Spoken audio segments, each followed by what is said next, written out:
তুমি আমার দুধ ধরেছো কেন? আমি ধরবো না তো কে ধরবে?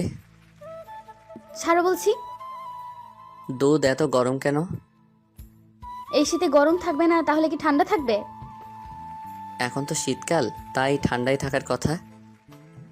আমি তো কম্বলের মধ্যে শুয়ে আছি, তাই গরম। আমার খুব ভালোই লাগছে। তুই আমার কাছে আসছিস কেন? প্লিজ আমার কাছে আসবি না। আমি না বাজে ছেলে, তাহলে কাছে না কেন? আর তুই বুঝতে পারছিস না আমি তোর দিকে কেন তাকিয়ে আছি? প্লিজ তুই আমার কাছে আসিস না, আমার কেমন ভয় লাগছে। ভয় লাগার জন্যই আসছি। আর তুই কি বলেছিলি? আমি বাজে ছেলে তো আজকে তোর সাথে এমন কাজ করব, সেদিন তুই যেটা বলেছিস আজকে সেটাই সত্যি হবে। মানে? কেন জানিস না বাজে ছেলে কাকে বলে আর কিসের জন্য? তুই আমাকে বাজে ছেলে বলেছিলি, মনে আছে তো? প্লিজ তুই আমার কাছে আসিস না, আমার ভয় লাগছে। তুই এইভাবে আমার দিকে তাকিয়ে আছিস কেন? তুই বুঝতে পারছিস না একটা ছেলে একটা মেয়ের দিকে এভাবে কেন তাকিয়ে থাকে, এভাবে কেন এগিয়ে আসে? না না, আমি কিচ্ছু জানি না, আর কিছু জানতেও চাই না। প্লিজ তুই আমার কাছে আসবি না, তাহলে কিন্তু আমি সত্যিই চিৎকার করব। চিৎকার করবি তো কর, আজকে তোর চিন্তার কেউ শুনতে পাবে না। তুই সেদিন কি বলেছিলি?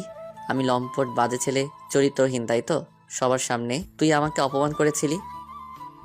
ভুল বলেছিলাম, প্লিজ আমার কাছে আসিস না। না, তুই ঠিকই বলেছিলি, আর যেটা বলেছিস ওটাই আজকে সত্যি করব। প্লিজ এরকম ভয় দেখাস না আমাকে। আমি কোনো ভয় দেখাচ্ছি না। আর আমি তোর কাছে আসছি কেন তুই বুঝতে পারছিস না? আমি না লম্পট ছেলে, আর লম্পট ছেলে কি করতে পারে তুই সেটা খুব ভালো করে জানিস।